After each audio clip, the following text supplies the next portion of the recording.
যখন কাজে আসি তখন একজন স্টুডেন্টকে আমি চেষ্টা করি সব কাজ তার মাধ্যমে করানোর জন্যে, যদি সময় সুযোগ থাকে তাহলে, না হলে আমি নিজেও করি। একটা ফ্রিজ টেনে আনা,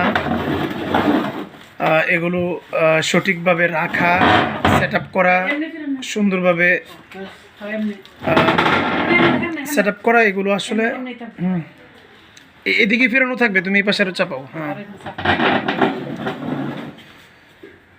এগুলো অনেক কিছু আসলে শিক্ষণীয় আছে, বোঝার আছে।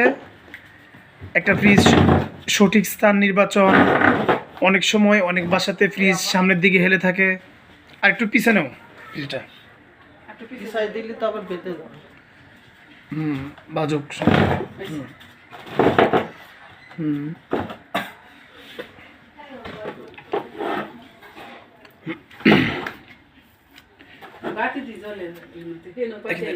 না, এখানে আমরা সব কিছু চেক করতেছি।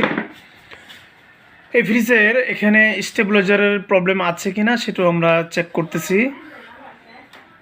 অনেক সময় ফ্রিজের সমস্যা হলে স্টেবিলাইজারের সমস্যা হতে পারে। এখন আমরা দেখব যে স্টেবিলাইজারটা বিদ্যুৎ সাপ্লাই দেয় কিনা।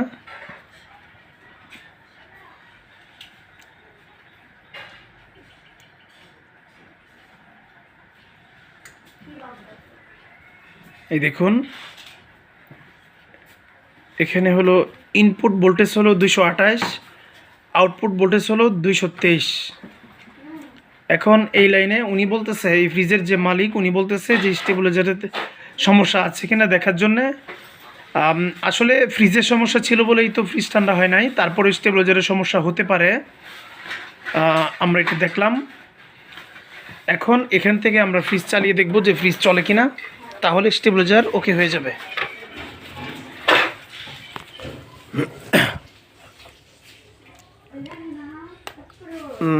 আচ্ছা, এটা কাজ করো তো, এটা এইভাবে ধরো, আমরা সরাসরি ফ্রিজের উপরে উঠাই দিই। ধরো তো এই শখ খাইবা, এটা উপরে উঠাও।